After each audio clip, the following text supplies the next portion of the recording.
what, Lance? If I find you on Tinder, you have to go on an actual date with me. Okay. Swipe left. Boom! Oh!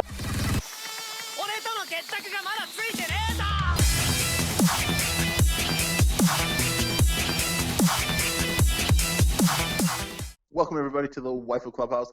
I'm one of your hosts, Lance, and sometimes they call me the cute iceberg from South Africa.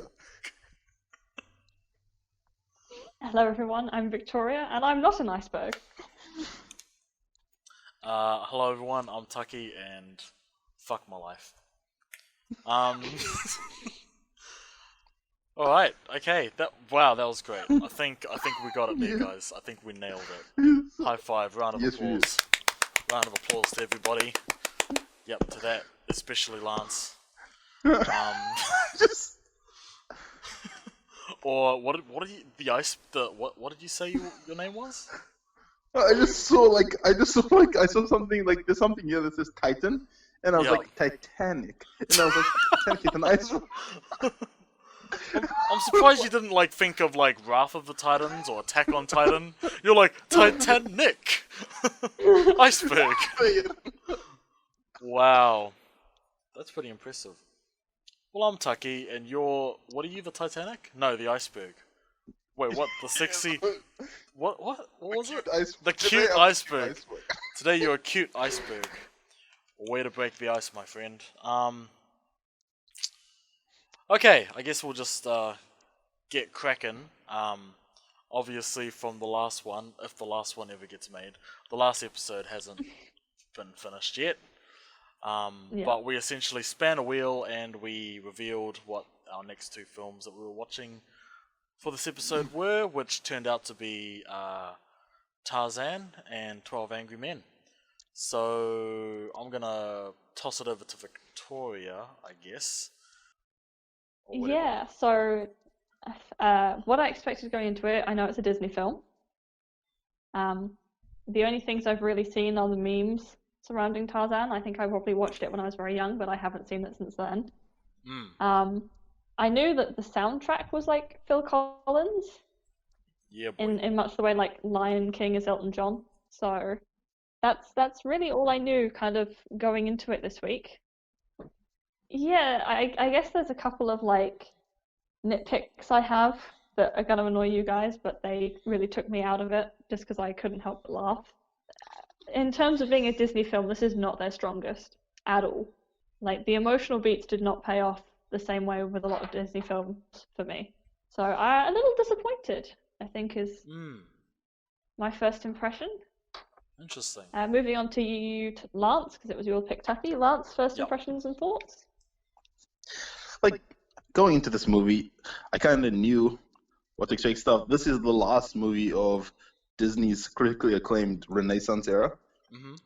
And yeah, it was a really, really important film because, it ended an era and basically started an era. So it's something I always knew what I was going in and expecting. I was expecting a good Disney film. So that's what I went in with. And my first impressions, well, this is obviously not the first time I've watched it. And it's not the first. I've recently watched it before this again, maybe 4 or 5 months ago. So it's not an entirely new thing, but it is. No, that's fair. It's good, yeah. So but 5-6 months ago was probably my first time I really watched the film. So then my first impressions were this is pretty good. I like the anime and stuff, yeah. Okay, so one of the main reasons why I chose Tarzan as sort of one of my animated films was because I think for me it was a super important film that highly influenced my childhood. It was something that I saw when I was very young. So it was essentially something that I had seen when I was little, similar to things like Dragon Ball Z and Batman the animated series, and Tarzan were sort of among those early influences of mine. I know it's not the most perfect film, but it was a film that highly influenced me, and I think looking back on it and watching the film again, there's a lot of themes throughout the narrative that I deeply, deeply resonate with on a personal and emotional level, especially within the sort of the character journey of Tarzan himself. There were definitely elements of it that I still cherish and love and remember fondly, and I'm like, yep, this is the reason why I love it. There were other elements where I sort of felt, not were bad per se, but like it didn't give me the same feeling that I got when I watched it, as opposed to when I watched it when I was younger, if that makes sense. So there were certain scenes and sequences that I watched again, and I was like, oh, okay, I don't quite remember it being like this. Yeah. And so like it wasn't. I don't think this is a bad film, but I think it is. It's not one of their strongest ones. I think I agree, but it's still one of my favorites. There's like a difference there between like having a favorite film versus knowing. Like it's like for me, like Kingdom Hearts is my favorite video game, but it's by far not the best objectively kind of thing.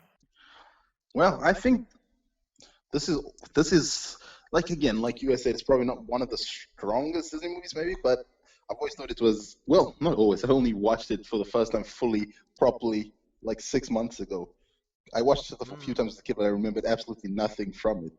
And I thought, like 6 months ago, I thought it was, oh my goodness, this is an amazing movie. How could I have not watched this as a kid more?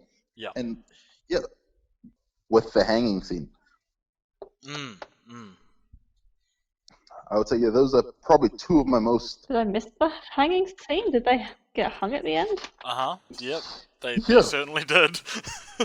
I mean, like, to be fair, no. To be fair, that is quite like a I guess a short number of shots where that happens, and it's not too explicit. I guess. Oh, I do have that as a note here. Yes. Yeah. Yeah. It's probably like, that's probably when all is said and done. I think at the end of my life watching Disney films, when I'm on my deathbed, I think when I think about Disney, one of the most, that hanging scene is probably going to be one of the scenes I still remember the most. To me, as a person who's loved Disney stuff, and I've never seen anything quite like that.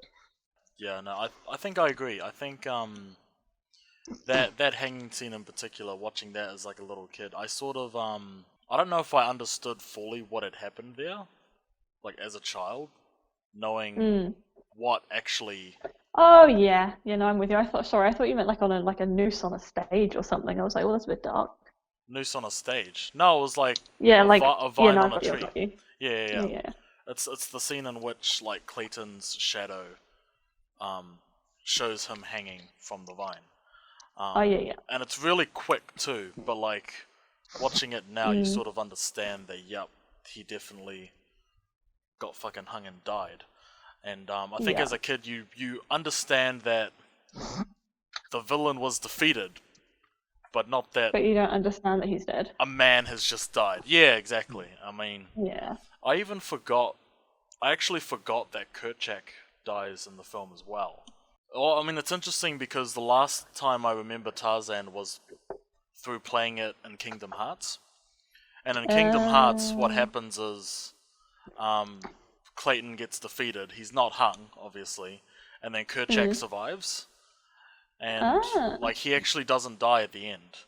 Which now I'm thinking back is interesting. That they chose to take it out. Yeah, well, that like Kingdom Hearts. Well, because I think the big thing that they were trying to do in the game was to show that the main characters of the game can influence the story. And so by them traveling to that world and involving themselves, then obviously things change. Which is probably one of the reasons why I like the game. You know, the future games sort of don't follow that formula anymore, and instead the characters are just sort of side pieces to the main story. That is besides the point. But I think the story is something that I connect with, or at least with the character, I think is something I connect with. The story itself, I think, is has some pacing issues. I think in the second act. Yeah. The first act, because they even switch up like who the antagonist is throughout the film. Like in the first act, obviously it's the leopard, and the leopard is the big threat. It's the big antagonist. And then once the leopard is defeated, then you launch into the second act where the humans arrive, and that's essentially the inciting incident of the whole film. And so, I think one of the core things about the film is Tarzan's search for identity, and this journey of discovering who he is. Is he a gorilla? Is he a man? Who is he in the world? And I think they do this pretty well and pretty solidly in the first act. You know, because how they establish the parents, they crash into the jungle. They create a makeshift hut, which they use to survive. The leopard kills the parents. Before that, the leopard kills a baby gorilla, which sort of motivates Kala into rescuing Tarzan and becoming, you know, his surrogate mother. And so, you know, the themes there, I think, is what really works for me, is just the whole, you know, a baby without their parents and a mother without their child, and then them coming together and creating this bond. And the other thing being Kerchak, who is the father that rejects this child. And so there's obviously this, like, clear, like, contrast between this maternal, nurturing figure versus this paternal rejection. And, you know, you see that throughout the whole film, that Tarzan is constantly trying to, like, get acceptance, or, like, become accepted into not only his, like, gorilla society, but also by his father. And, like, at the end of the first act, I think you almost see that, because when he kills the leopard and then offers him to Kerchak, it's like Kerchak's almost, like, impressed by it. It's like, oh my god, like, I didn't beat this, but you did. And it's like, you know, maybe I can accept you as my son, finally. But then obviously that's, like, cut completely when Jane, her dad, and Clayton come to the island, and then they start disrupting things. And then I think that's where, for me, the story kind of dips a little bit, like, at least in terms of the pacing, because then it sort of starts to, I think, lose itself a little bit. But it's because it's trying to, like, introduce all these new elements, like these human characters, and, you know, Tarzan learning about human society, and, you know, it's constantly about him trying to, like, you know, figure out who he is, because, like, the first act demonstrates that he's trying to fit in, but he can't. And then the second act is him trying to fit into the human society, but he also can't. So it's like, you know, he's constantly in this battle of, like, who the fuck am I? You know? And then by the end of it, you obviously see that he remains in this gorilla society, and he ends up bringing Jane with him here, which I think is interesting, because that sort of implies that he doesn't really, not that he doesn't change, but that he doesn't change as much. Whereas with Jane, she, like, literally abandons everything she knew to be with this gorilla man, which I think is quite interesting looking back at it. Even her dad as well decide to, like, ditch fucking society. It's just like, fuck it, we'll live here now.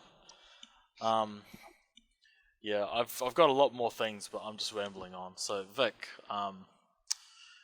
yeah, any thoughts on those? The first thing that I kind of want to point out is it's another Disney film with a dramatic parent death at the start. Oh yeah, but, like, it wouldn't be a Disney film if there wasn't a dramatic parent death. Yeah, I know. It's like it's actually annoying at this point. It's like, Disney film, you won't have both your parents. Yeah. Literally, like, as I'm watching it, I'm going through. So the very start, you see the ship sink. Yes. Right. Yeah. And, like, you see the two of them, so, like, the two parents and Tarzan get on the boat.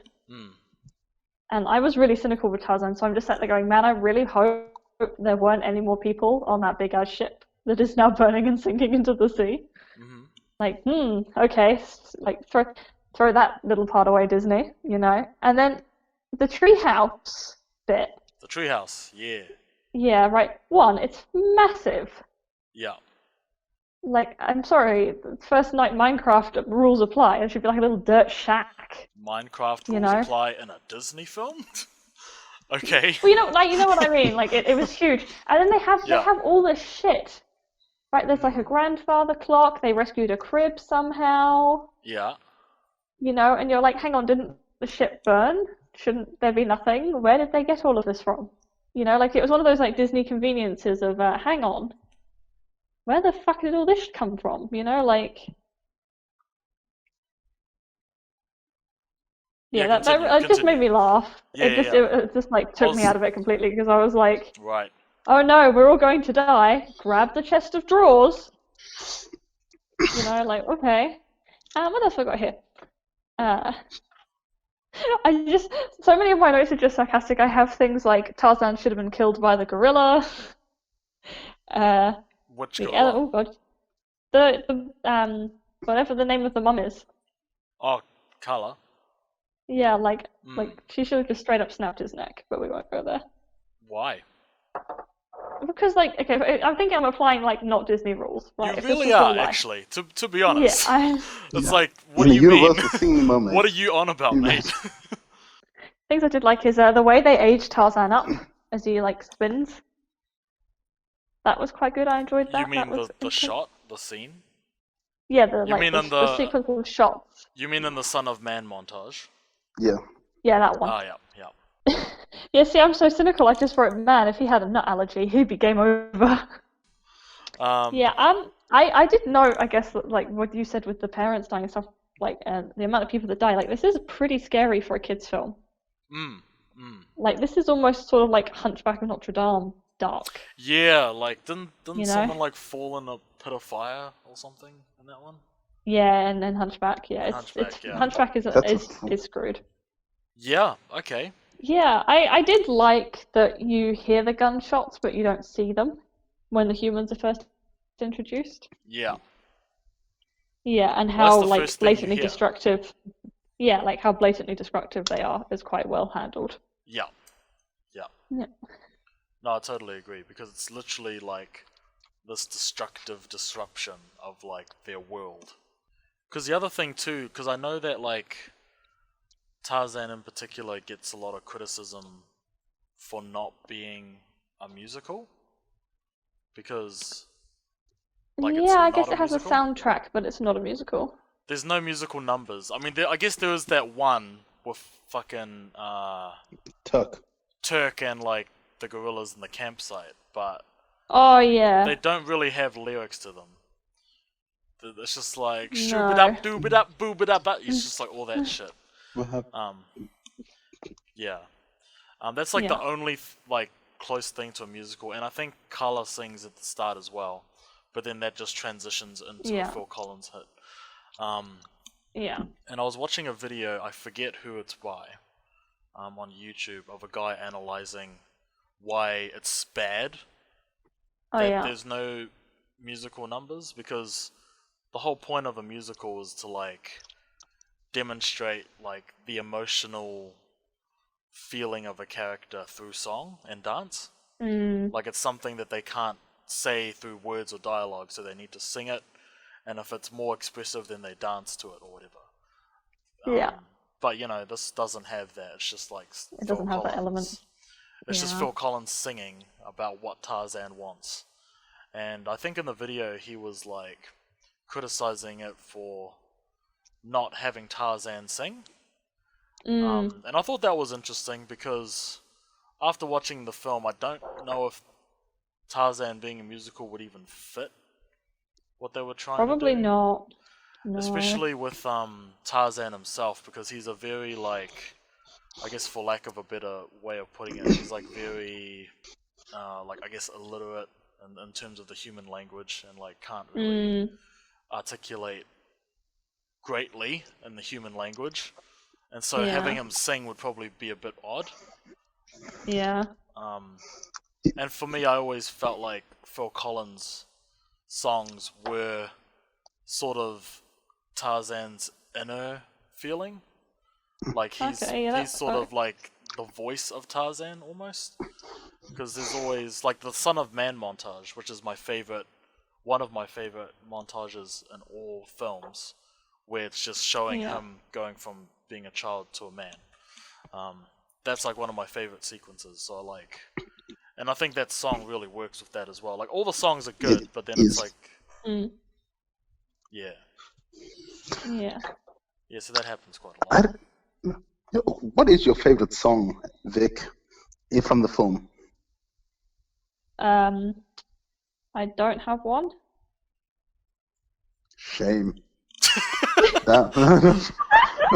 What's funny is I was expecting that to be her response. I was just waiting to what Lance would say. Shame. Yeah. Shame on you, Cersei.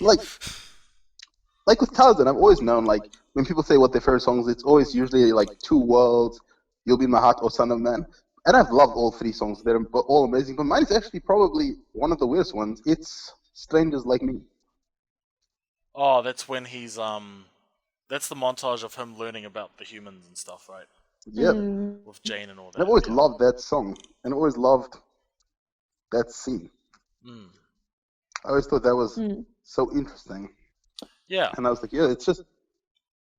But I've just thought Tarzan soundtrack's amazing. And like you said, Taki, with it not being a musical and just having Phil Collins sing, didn't they try this a few years later with Brother Bear as well, right? I think so, yeah. Yeah, they did, Yeah, I think so. Yeah, because I was thinking of what that other film was.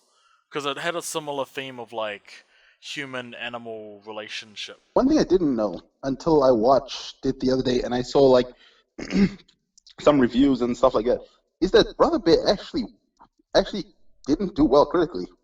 It actually critically failed. No, it didn't, yeah. Yeah, I was shocked by that. Because, like, Tarzan was actually, like, critics... Like, a lot of critics still love Tarzan. It's just a lot more divisive than most Renaissance movies. Also, but a lot of people still love Tarzan. Also, Tarzan had, like, the highest budget, I believe, out of all the Renaissance films. But it was also the last, which was interesting. And yeah, it's like... I mean, I think the budget shows because, the animation is amazing. Like, gorgeous, I think, throughout most of it. It is gorgeous. Which is one of the highest, like, reasons I'd tell people to watch it. But, oh my goodness. I was like, oh my goodness, like, even the tree house, going, oh my goodness, how that looks. Is amazing. Or the art of it, it's fantastic. Yeah.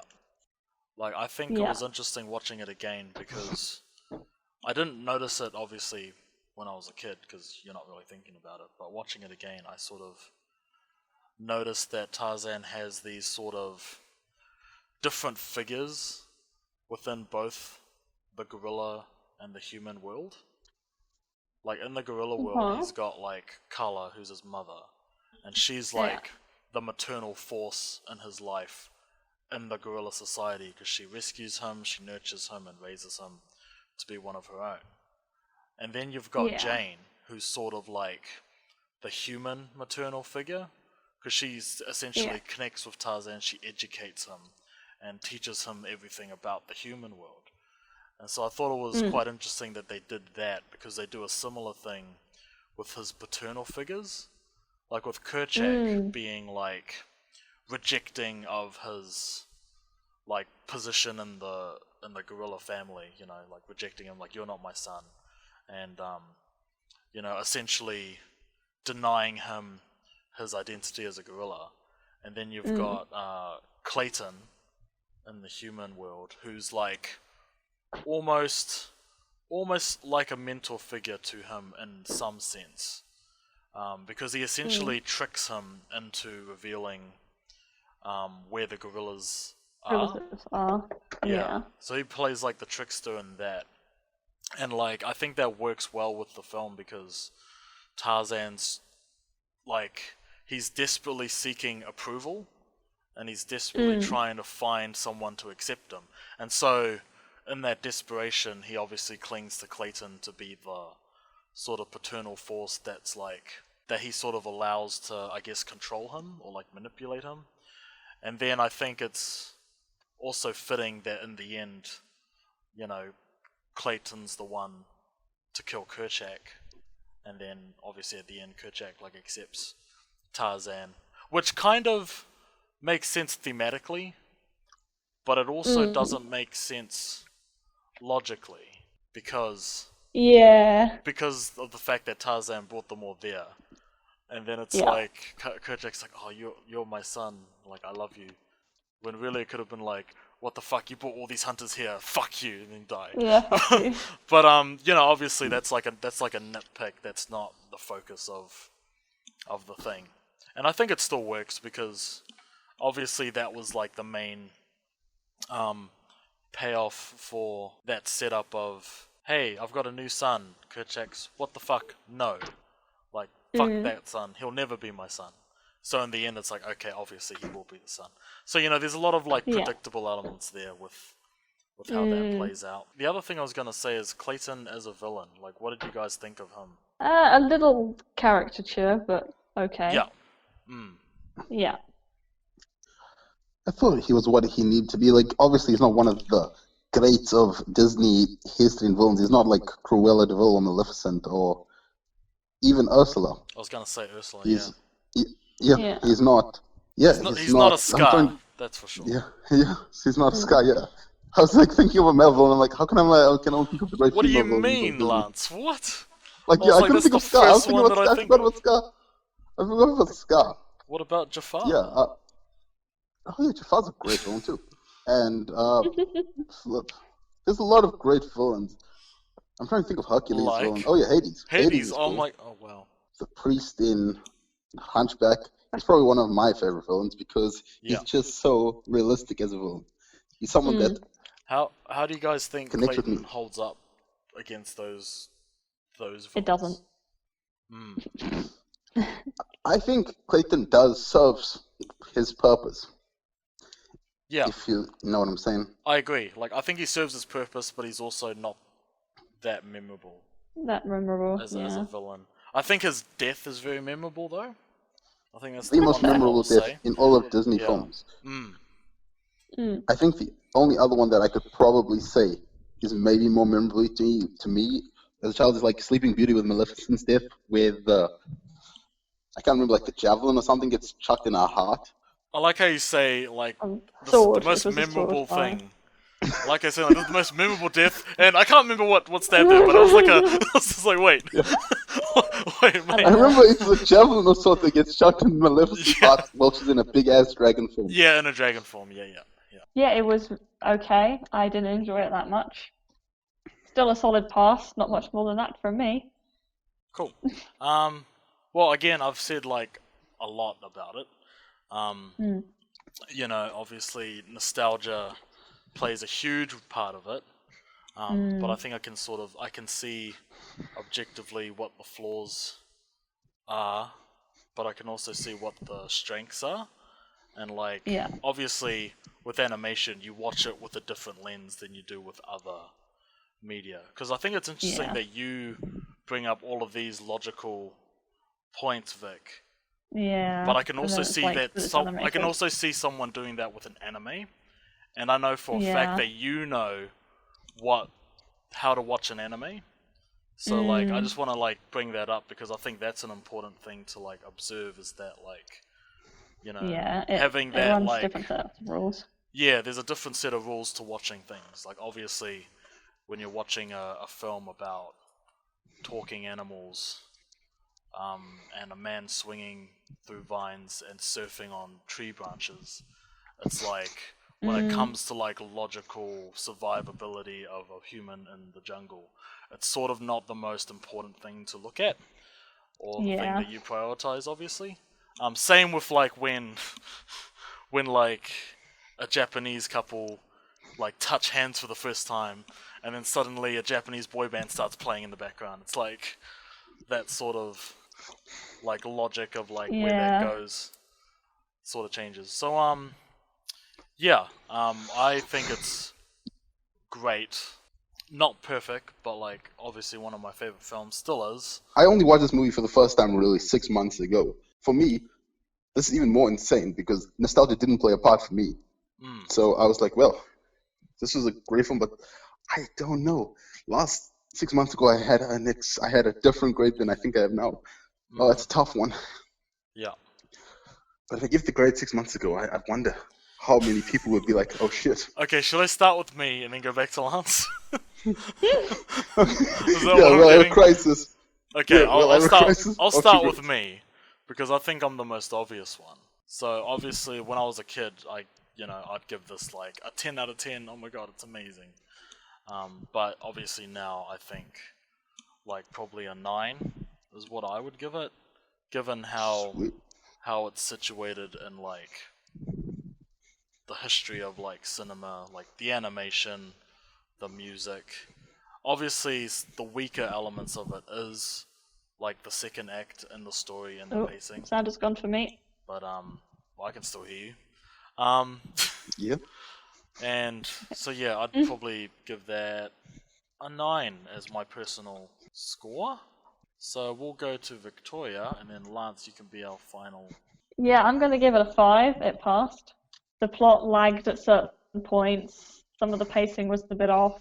Mm-hmm. Some of the characters were very 2D. And it just didn't compare to Sorry, lots no, of no. guttural I breathing. get the joke. Yeah, you got a 2A. You got a 2. Yeah. I'm so Dude, lost. 2D. What's It's like going on? it's a 2D animation. It's like yeah, the Oh. characters are 2D. I was like, Yeah, they are. That's why I laugh. That's why I laughed as well. Yeah, that was just us. Yeah, Personality, we both got guys. that. Personality.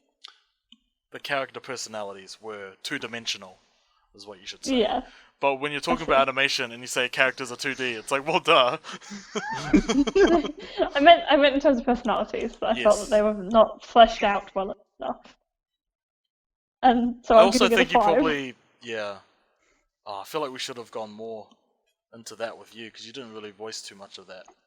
I came in here like I was expecting some scores from you guys, and you both surprised me. So I was like, was I gonna give it the score I gave it 6 months ago? But I was like afraid. But I was like, I was gonna be another guess who's coming to dinner, and everyone was gonna look at me funny, like in the back of the class. But no, with my 8. But now, yeah, after Taki's, I'm now very, very comfortable giving it what I gave it 6 months ago. I still feel it, and the parts that made me cry still made me cry. I still felt the emotions, I still felt the chills. So you know what? I'm gonna give it a 9. Closer to an 8 than a 10, but it's a 9. Alright then, I guess now we shall move on to the next one. Being Victoria's pick of 12 Angry Men. Hey. And I guess because I'm talking, I guess I'll start us off. Expectations-wise, I was expecting, I guess, a masterclass of performance and the essential premise of it. The first time I saw something related to 12 Angry Men was through a Family Guy episode where they essentially parodied the film. And so in the Family Guy episode, Brian plays the main like juror that votes not guilty, and then he sort of has to convince the rest of them to persuade the rest of the characters that there is reasonable doubt, which is essentially the premise of this film. And so my first impression of it, at first it was a little slow, and it took me a while, I guess, to really become invested, because obviously they're introducing 12 characters who are nameless, and they're nameless throughout a majority of the film, apart from 2 in the end. You sort of go through and you see all these characters and you get introduced to them and you find out more about them as you watch it. The conflict and the series of conflicts between characters to be super engaging and compelling. And so I was really impressed by that, and I was really impressed by how hooked I was. And so I think with that I was very pleased with the final, like afterwards, coming out of it. I think it's probably my favorite out of all of the other sort of pre-70s films that we've watched so far. No, it's definitely by far Like, I think it's better than North by Northwest, better than Guess Who's Coming to Dinner, etc. That's just me. We can chuck it over to Lance. I've heard of 12 Angry Men, but I didn't really know what it's about, except that it was about a fight for justice. That's what I knew. I've seen it referenced in a lot of things, but not too much. Not like North by Northwest, which I've actually seen being referenced, like the crocodile Right. duster scene. I didn't know too much except for the basic premise of the film. Yeah.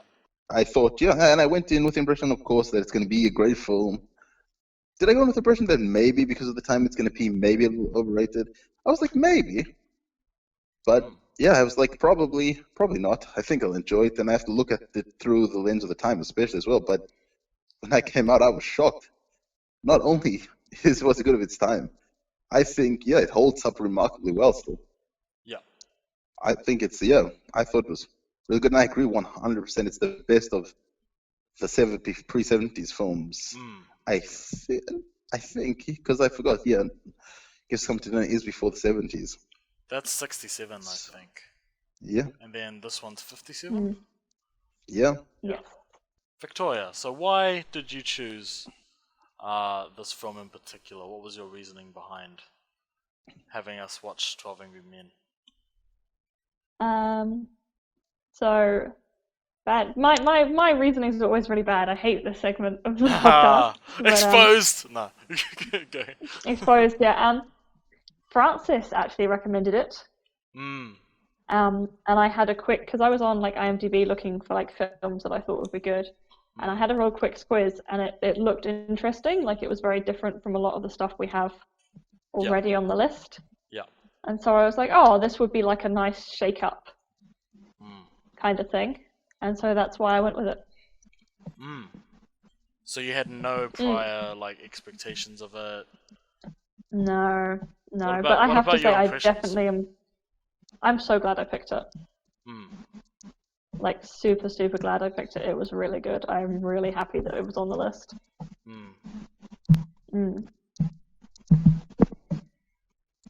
Lance.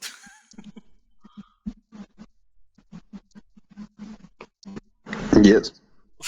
I just love how every time like me and Vic are listening to like some distorted shit, and then like we're just like, Lance, hello, and then like it all stops and Lance just comes back saying yes. Hello. Totally nothing going on here. Totally not murdering any Transformers or anything. Oh. Like sometimes I wonder what you guys are hearing actually. Same. Like what are we listening to? If we knew, we'd have come around your house and binned it already. Oh man, hilarious. Classic Lance, this is your gimmick. Your sound fucking gets all shitty and mysterious. That's your gimmick, man. And it's just like, what? Yeah, because there's nothing mysterious going on here. Okay. The way to ensure. Oh, alright, man, alright. Do you believe me, Taki? Yeah, no, I do. It's just funny. Just because every time you're just like, nothing's wrong. And then me and Vic are like, no, there's definitely something going on. So obviously one of the more unique parts of the film is the fact that it's all mostly shot in the one location.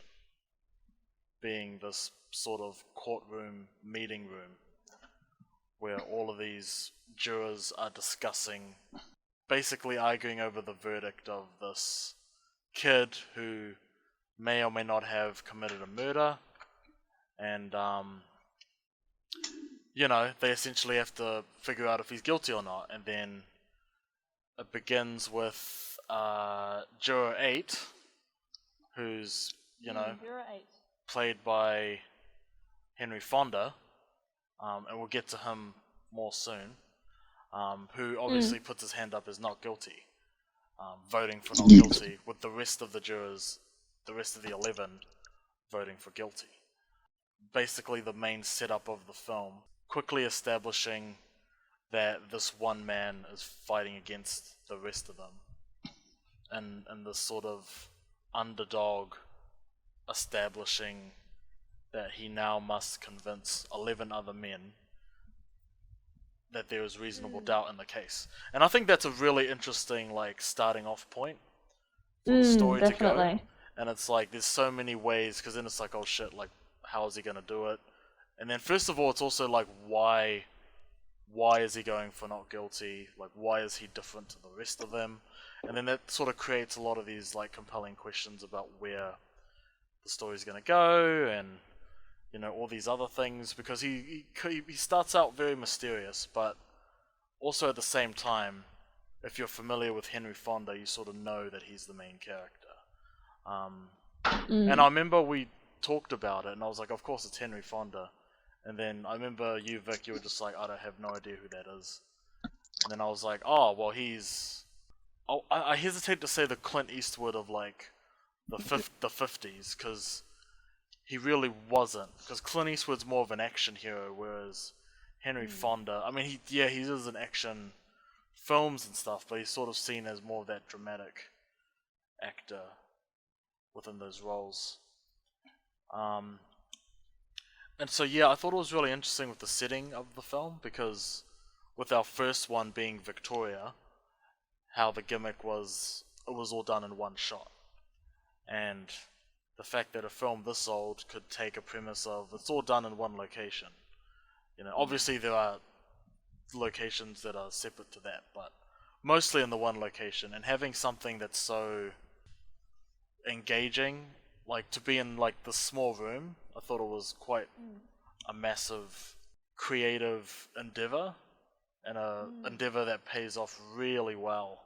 Yeah, I have to say having it in one room really amps up the tension. For sure, especially like when they enter the room, but it's a very long shot, and it doesn't actually cut for like minutes, because it starts with like this wide shot of the room, the characters all funnel in, it moves to like the fan, oh the fan's not working, it's gonna get really hot, and then it starts moving across all the characters into all of these like 2 shots, mid shots, close-ups, mid close-ups, all within camera movement and blocking. Like there's literally no cuts, like they don't cut until I think, like it feels like it's like a 5-minute scene of like just showing us like who these characters are, and you know what they're all about. And I think that's a really like masterful way of like using character blocking and cinematography in an effective way to like introduce us to these characters. And alternative, like the other thing as well is that like it does make it a little bit slow for me watching that, but it's also very seamless, if that makes sense. Like you don't notice that it's not cutting when you're watching it. You're just noticing that everyone's sort of in position, and then you know they start the meeting, and then you know conflicts arise when juror number 8 says not guilty, and then of course it goes from there.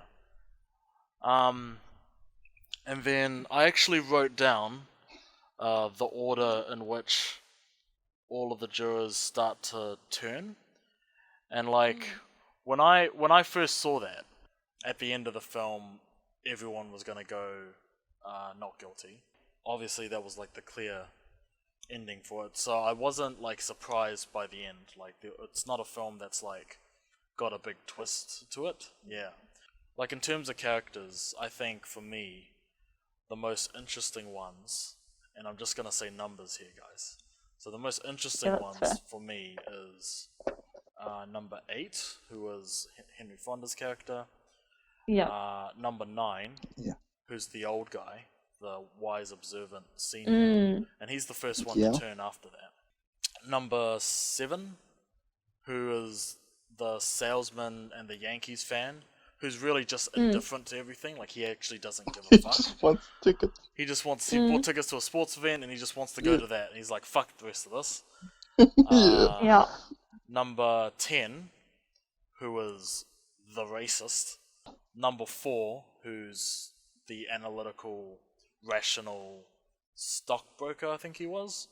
And how he sort of like directly challenges number 8 in terms of like logical, intellectual like conflict, probably more so than anyone else in the jury.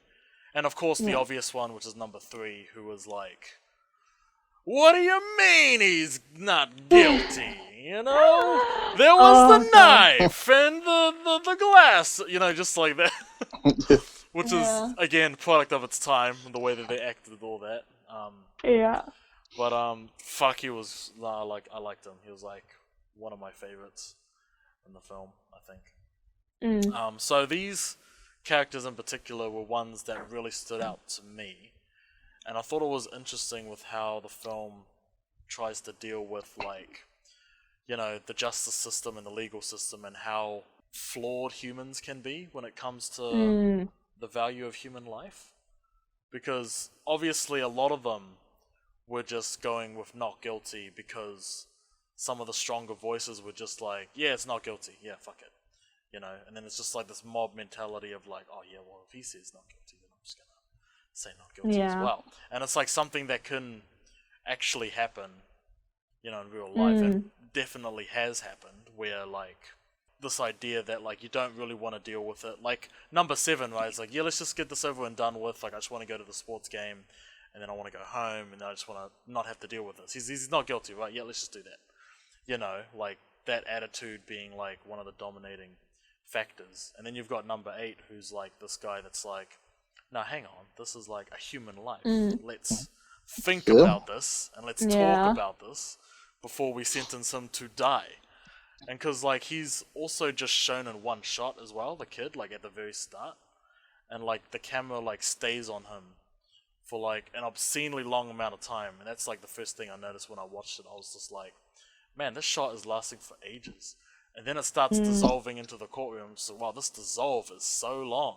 Reflecting on that again, it sort of makes sense because, you know, the filmmaker's showing you like, hey, this is what's on the line. Like, this is the kid that did the crime that you're about to find out about. So I think upon looking back at that, I think that was very sort of powerful. I thought this film story was rock solid. I thought it was really good and stuff. Yeah, and in terms of the characters, I do agree with who you felt was the most interesting Taki to you. Like, number 9, the old man especially. I felt a very, very deep connection with him. I felt it was just so cool to see someone you'd expect to be problematic end up being one of the more nicer people. Wait, why would number 9 be problematic? Because he's old, so He's the old white guy. Is that He's the oldest white guy. That's the assumption? I guess that's what Lance assumed. In the 50s. In the 50s, that would be the assumption. In the 50s. Right. Today you don't have those kind of assumptions anymore. I mean, okay. I mean, I never had that assumption at all when I first saw it. Because, like, I guess for me, because they were all, like, blank slates. And I didn't like... Because there's so many characters to look at that, like, when he was, like, not guilty, I was like, oh, so he's, like, a nice guy. Or, like, he's got, like, this, you know. I never had that assumption about him. Not saying that you're wrong for thinking that, sorry. But, you know, you can carry on. Obviously, number 10 is, like, the problematic one. Yeah. Number 10. That's what I thought you were talking about. And I was like, yeah, so obviously we had a problem with him, but then he turned out to be a nice guy, and I was like, wait, hang on. You mean number 9? Yeah, okay. Yes. Number 9, yeah. I can't remember, was there even a single woman in this film? No. No, because it's 12 Angry Men. Yeah. Yes, but there was a kid. The kid was in the film. Yeah. Even though it was for a woman, that long ass shot. A woman was spoken of, though.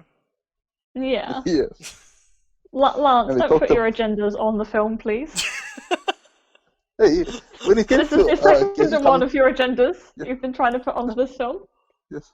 No, I guess during Giz is coming to dinner, like Taki said, it's right. Like, it should not be an old white guy telling us not to be racist.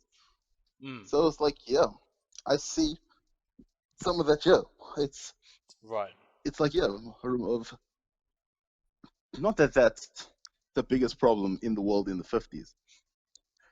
Obviously, that's more a situation, if that happened today, it probably would not be the best. But yeah, it's besides that, anything, yeah, especially the film is really good. The story is rock solid. I was really into a lot of characters, especially 8, 7, and 9, and 3, of course. Yeah. 3 was probably the story arc of 3 was really, really nice. And then, like, I'm about to It's cry really because well it's just done, like, yeah. yeah, and it's something that has happened in like in my personal life to a lot of people. I know, so it was very personal, to a lot of people in my life. So yeah, it's just I think about that, and it's oh man, I'm feeling so emotional about that. Yeah. I'm sorry, guys, I'm about to cry. Nah, yeah. So it got me there. That was just really like, and I thought what really was cool was how the situations of how they came up with more not guilty jurors, not guilty choices, was really cool. Like the glasses thing, like that was really well done. Or the train and how she couldn't have possibly heard that, and how quick it would have had to be. I thought the situations were done amazingly, and the knife fighting. And I was like, yeah, even I was thinking about it. I was like, I've seen a knife fight. And I'm like, that's not how you hold a knife in a knife fight. And I was like, yo. So I was like, yeah, it's really well done stuff. And it's just like, I think it shows you that in a lot of cases, in the world stuff, a lot of people overlook a lot of things. So I think that's like, it's also showing like how important that jury system is to have just 12 people who can look into these things away from the bright lights of the court by themselves, personally.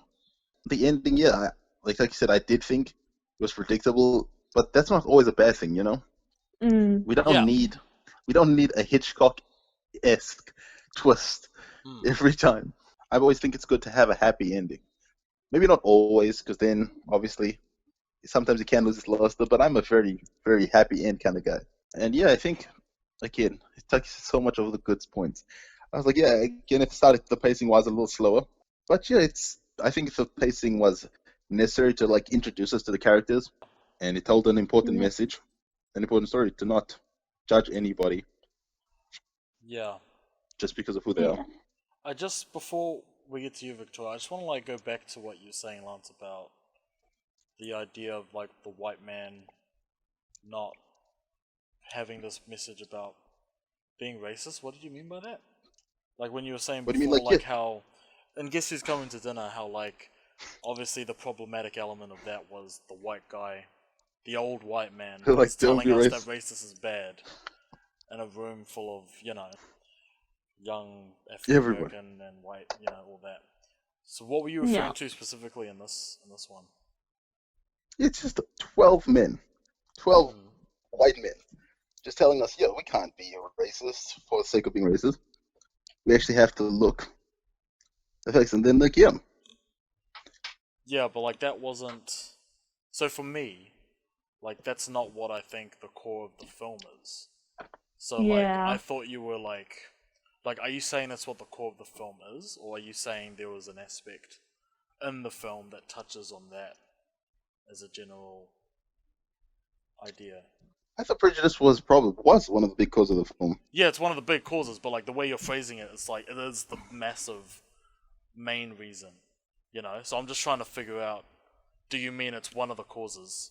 And obviously it is, but like what part? Is it the part where number 10 gets up and he starts going on this racist speech and then everyone starts turning away? Is that the one you're talking about? Yeah, that's probably the biggest one. Yeah, well what are the other ones? Like throughout the film, number 10 went through a lot of that, like where he's like, he can't do that. Like, because they're all like that. And they all do that. And I don't think he just did it during one scene. With this film, there are many different things or different aspects that they explore with it. Like, obviously, they've all got their own agendas with why they want to have him not guilty. And I think number 10 has the biggest, like, just racist, bigoted agenda. But in saying that, like, number 7 just doesn't give a fuck. You know what I mean? Like, he's not racist. Like, it's mainly just number 10.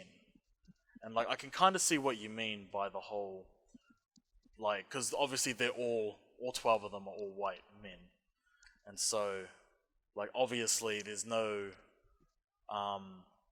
other races in the film to provide a counterpoint. I guess actually that's not true. I guess the other one is I think number 5, who like was the one that grew up in the slums, and he sort of is the most like opposed to number 10, and he gets turned like second after number 9, and he was the one that's like,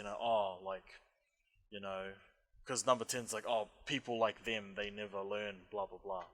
And then 5's like, what do you mean people like them? Because they grew up in the slums, like, what are you trying to say? So, that's where all those big arguments come from. But, I guess I just wanted to, like know that reasoning behind why, and, like, where that comes from, kind of thing. I'd say, like, number 10 is the most, like, prejudice against, the kid. Yeah, I'm gonna start with kind of, I see what Lance is getting at, but I don't think the theme is racial prejudice the way that Lance has put it. I feel it's more a case of just prejudice against those who like lived in slums or have different backgrounds. Yeah. Like I don't really think class. this is a race. Like, I don't think this is a race thing. Yeah. No, I agree. Like, don't get me wrong, there's elements of that. I just don't agree with Lance that it's like a race-based prejudice. I think it's a general prejudice against the lower classes. Yeah, like I know what you mean, because it's different in Guess Who's Coming to Dinner, because it's about an interracial relationship, and so race is a huge important issue. Is the theme. Yeah, that's the theme. Not saying that racial tensions isn't a theme in this film. It obviously is. Yeah, so I wanted to get that out of the way. Yeah. Number 1, I like that you only see the kid on trial once for like 2 seconds. I like the fact that the room was stupidly hot and they locked the door so they know they're trapped in there. I thought that was a great way to build tension.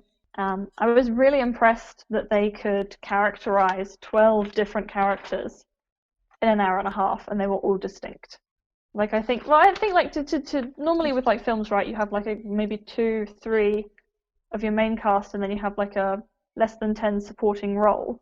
Yeah. And while I agree, like, some of them were less fleshed out than the others. Yeah. I still think they were distinct enough that we can talk about one and we know who we're talking about. Yeah, like just, because like for me it's like 11, 2, and 6. I don't really remember them that well. Like 5 was like, he grew up in the slums. Like, okay, I remember that guy. Yeah, he did like this and this and this. 11, I'm just like, okay, who was that? He's a watchmaker, but then what else did he? 2 is a bank worker. 6 was a house painter, and then I go to 7. I was like, oh yeah, he's the one that didn't give a fuck. Yeah, I know. 7 doesn't give a fuck. Yeah. And like number 1 was like the guy that was trying to be the leader at the start. Yeah. Yeah, I definitely liked the sort of blasé nature at the beginning about, like, just send him off. Doesn't matter. We don't need to think about it. Let's just go. Yeah, which was essentially like the ideology of number 7, which is like, just send them off. I've got better things to do. Yeah, especially there's a bit where he's like, we'll just take like an hour to discuss it, and then the guy next to him's like, so what do you want to talk about? I saw this great movie the other day. And it's like, they still think we're only staying here for an hour just because that's what should be doing. Yeah. Like, rather than actually giving a fuck. Yeah. I really like the way the evidence came out and how it was debunked, so you were kind of following it along as you went. It was really gripping. Yeah, it took me a bit to get used to that. Because obviously all the information comes from them. Yeah. Like, I remember, like, in the part of the film where they were talking about the eyeglasses. It was good. But in my way of watching films, or used to watching films, I'm used to things being set up early on, so then there's a payoff later on. And so when I said, oh, the eyeglasses, and you looked at me and you said, oh, think about it. And I'm like, no, I know where it's going, but why is this just being explained now? Like, that was what I meant, was like, because he was like, oh, the eyeglasses, and then they're like, oh yeah, that woman in the courtroom did that. And obviously we didn't see what happened in the courtroom, so for me I'm just like, oh, so this is new information. Like like, don't get me wrong, that was still gripping. That like this information is being churned out, but then it's like nothing can ever be set up because they're always going to give you something new because they already know what the info is, but you don't. See, I kind of liked that though because I'm not I saying think it's if you- bad. I'm not saying it's bad. No, I'm no, just no. saying that like it's a different way to how I'm used to watching like mysteries and like crime, because you know you're given like pieces of evidence at the start, and then you know later on in the film that evidence comes back and it plays a major role. And so like the way that the scene was playing out was that number 9 was like, yeah, you do this thing with your nose, it's really peculiar. The witness also did that. And it's like you're meant to create this big revelation. And I just wasn't getting that moment of like, what's the revelation? I don't get it. You know? Yeah. Because it's obviously not set up. Which is fine. It just threw me off like at first. I was like, oh, okay, so he's obviously saying that this is something that they know, but we don't know. We're finding this out now. And again, I'm not saying it's a negative thing. I'm just observing that as like a viewer, just being like, oh, okay, so that's how they're doing it. Which is like, I guess essentially is how they did it throughout the whole thing. Is they were like, you remember when the witness said this? Oh yeah, and then this happened. What about it? Well, it takes him 12 seconds to get from here to there. What do you mean? You know, so it's like, I'll show you. What is this? Yeah. Yeah. That's all I'm saying about that, but yeah. No, continue. Oh, yes, Lance? No, it's just like, just quickly, sometimes they asked some questions that are like, what do you, like I was like, what do you mean? Isn't it obvious? Where they're like, well, my favorite part was like when they brought out a knife, and then this guy brings out the second knife, and he's like, there's only one of those knives, and he puts out another one, and then he's like, what is that supposed to mean? Like, I'm like, how could you ask such a stupid question? What does it mean? Obviously, it means more than one knife. I feel like number 3 is the one that does that all the time, though. Like, he's always the one, he's the slowest one, and he's always just like, you know, my brother holds knives like this. He's like, so what? What do you mean? What's that supposed to mean? And then he has to go up and actually show him. And he's just like, oh, so we got this other evidence. And then they debunk him, and he's just like, what do you mean? The knife one is just the funniest one because it's the most obvious one. It's like you can only find one of those knives. And then there's another knife on the table. And it's like, what? And I'm like, I don't understand how this doesn't it's just like, it's like confused Pikachu. It's like, what? Yeah, that's what I was thinking. There's another knife? But he doesn't act like but he acts like it's not real evidence. It means nothing. That's my favorite part. It means nothing. He thinks it means nothing, but I'm like, it does. But I mean, also, I think. But also, I think that's like the whole point of number 3 is that like. He's kind of the comedy. Yeah, well, not just the comedy, but he's always the one that's passionately, driven against the whole not guilty party because he's got his own personal like vendetta against him based on like his own relationship with his son, which I thought was like one of the more like touching parts of the story. That definitely paid off well. Yeah, no, definitely, because that was actually something I didn't think was gonna pay off. Like that was the, I guess, the quote unquote twist for me was that the photo of him and his son playing like that major emotional beat, you know, because it's at that point where they've all said not guilty, and now it's up to number 3 to change, you know, and it's like that complete flip of the start where number 8's against all of them, and now number 3 is in that position too, and so now he has to either come to the same logical conclusion that there's reasonable doubt, or continue his vendetta of guilty, which he tries to do. But then obviously when he tries to fight logic with emotion, it just doesn't work.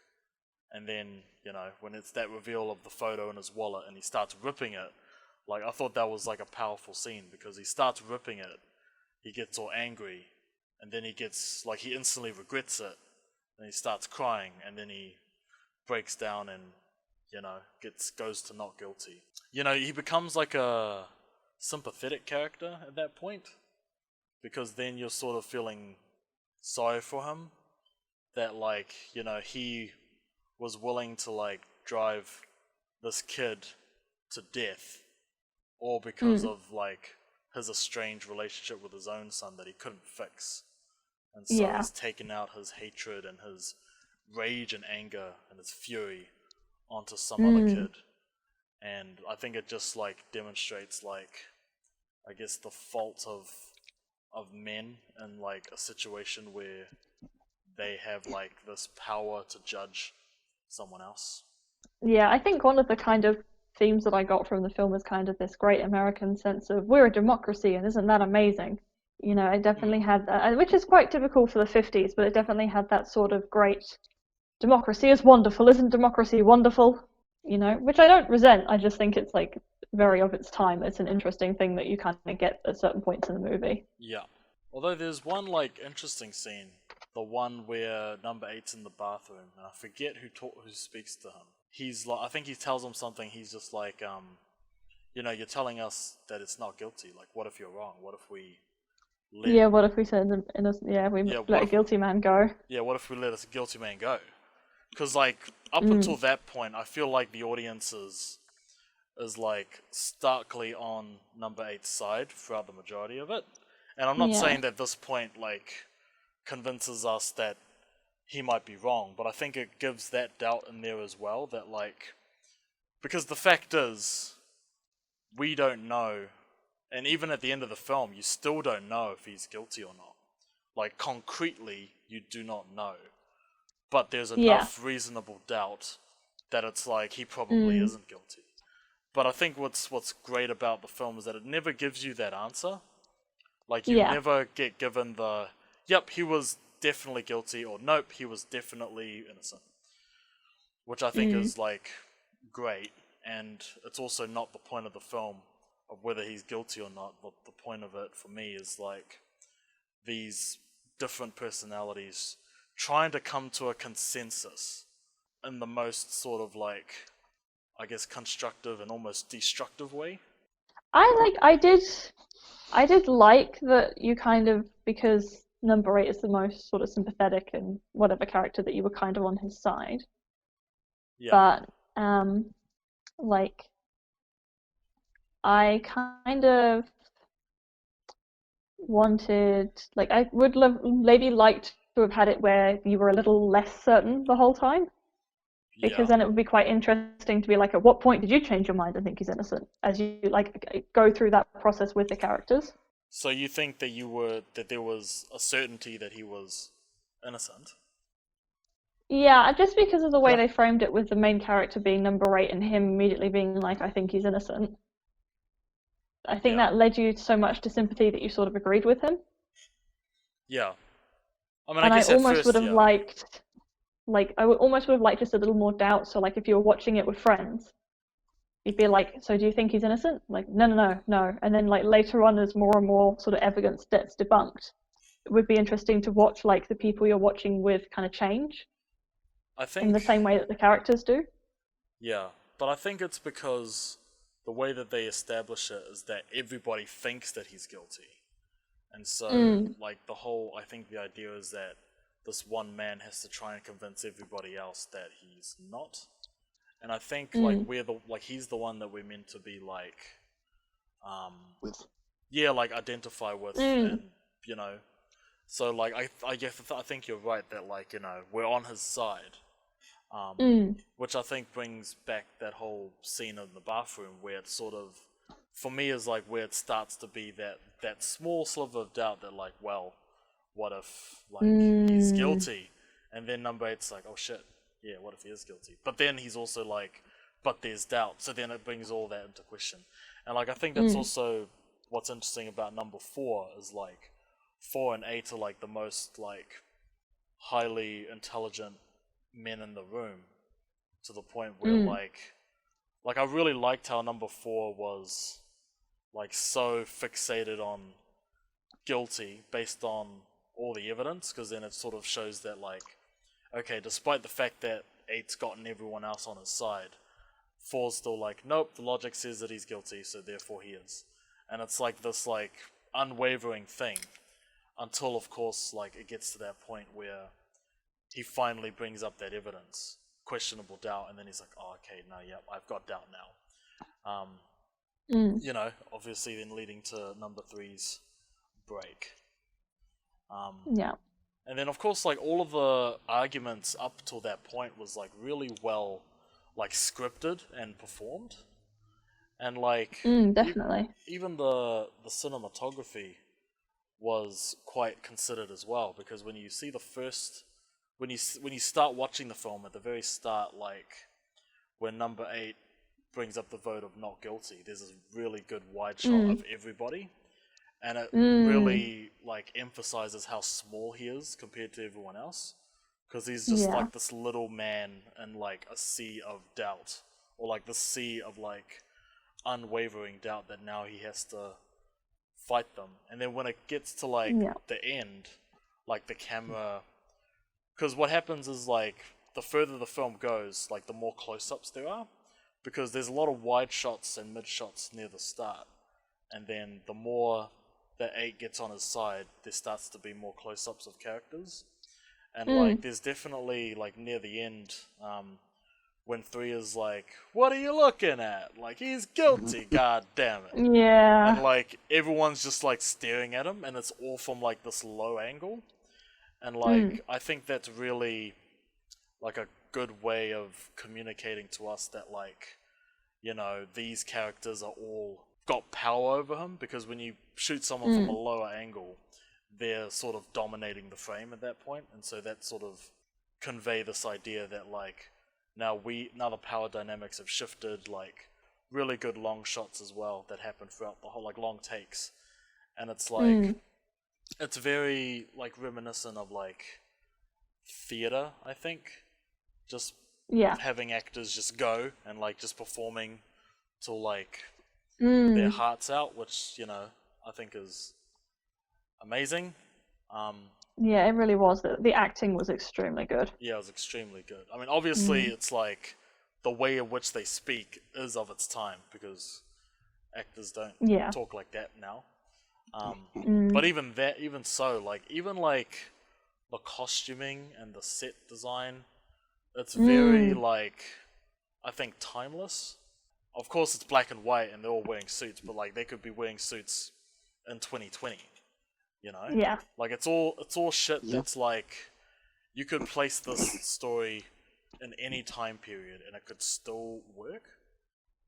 Yeah. You know? Like apart from like how they speak, but like, you know, I think that's a really like, that's a testament to like its craft, is that it was able to like you know, convey so much and like just be this effective and still be this good like many years later. You know? Yeah. Like almost like over like 60 years after its release. So yeah. Yeah. I think the only thing I'm going to add is at the very start so it's you know, it's 11 against 1 and you've got to defend yourself. Yeah. Right, and you get such a good parallel at the end with number 3 where they go, well, it's 11 against 1 and now you've got to defend yourself. Yeah. It was such a nice like turnabout to see that kind of come full circle. Yeah. I thought it was handled really well. Yeah, no, definitely. Because at the start, like 8's whole reason was like, I have reasonable doubt and here's my logic. Whereas 3 was just like all emotion and like he's got no logic, he's been out logicked. Like I think there was a really strong reason as to why he was the last holdout, you know? Because if he had just given up halfway through and be like, oh yeah, no, not guilty, then it wouldn't have worked as well, you know? So like having that element in there, and especially near the end when number 8 sort of shows compassion for him, for number 3, like, you know, everyone leaves and like that was really good. decided. Yeah, because then it shows that like we're not all assholes. I mean, maybe number 10 is, but like we're not all dickheads. Because like number 3 is clearly the antagonist of the film, but he's not like a bad guy. No. Yeah. Like I see number 10 being like the worst person in that room. Yeah. But he's not even given that much of a spotlight apart from that one scene, which I will talk about because that scene was really good. Like, just how it was this wide shot of like all of these men starting to get up and just turning away from him, you know, just like showing that rejection of like racism and bigotry and like because he's like saying all this shit because throughout the whole thing they sort of do let him talk a lot. Yeah. You know, which is, you know, obviously like, with you, Lance, this is where like all of the racial, I guess, racism issues like stem from this character, and there is some like hard truth to it where, you know, people can make small comments and then people let it go, like they just let it slide. It's like, yeah, whatever, like blah blah blah. But then when it gets to a point where like he's like utterly determined and passionate about, you know, guys like this always do this because, you know, and then he basically shows how racist he is. And then everyone's like, oh no, this is too much. So then they all start like looking away from him. Apart from number 4, who's like the only like emotionless one. That he's just sort of sitting there and then like 10's like, aren't you listening to me? Don't you hear what I said? And then like 4's like, you know, we heard what you said. Now sit down and never speak again. You know? Yeah. Just like it was such down. a good shutdown. Yeah, it was like a mean shutdown. Yeah, he's like, don't open your mouth again. And then he's like, then he's not guilty. Yeah. Yeah. No, I did really enjoy it. So. No, I did I'm too. glad we did it. I like that the 2 decent characters actually get names at the end. That made me happy. And their names were? Don't know. It was really quick. I think one of them was Davis, but I don't remember which one. Yeah, I remember Davis. Yes, Davis. yeah, I know Davis. That was like the Davis. simple ones. Like I know Davis. Yeah, I just forget which one it is. I'm gonna assume it's Henry Fonda. I think the other one's name starts with a T, but I could be wrong. Ted. It's Davis and Ted. No. Yeah, Davis and Ted. Well, that is actually no. Wait. His name is Travis, because my gimmick is I get the names wrong. His name's Travis. Yeah. Your gimmick is you get the... Yeah, that's my gimmick. That's an interesting gimmick. Yeah. My gimmick is being a Thank new you, person Emma. every I'm week. so glad you could. Yeah, good. Yeah. Emma, good stuff. Yeah, thanks, Emma. Lance, you're gonna give your score first. This is the first time ever I've had to give my score first. Well, because you gave it last nervous. time. Yeah, no, I'm giving I've you given all the it last. pressure, bro. Yeah. I'm giving you all the pressure. I've given it last every single time. So far, well, no, you're giving it first. Every single... Fuck you. And Vic's gonna go last because this was her film. Yep. Yeah. So, okay, yo. Lance. Let's go, yeah. As the cute iceberg I am, this is a bit of a... this one's a bit tough one. Like, we've talked about its amazing points. We said, there's a few things that were not as good, like maybe the pacing at the start and the fact that it was never in doubt that the guy was really innocent. And we knew where the ending was going. But those are not necessarily bad things. Yeah.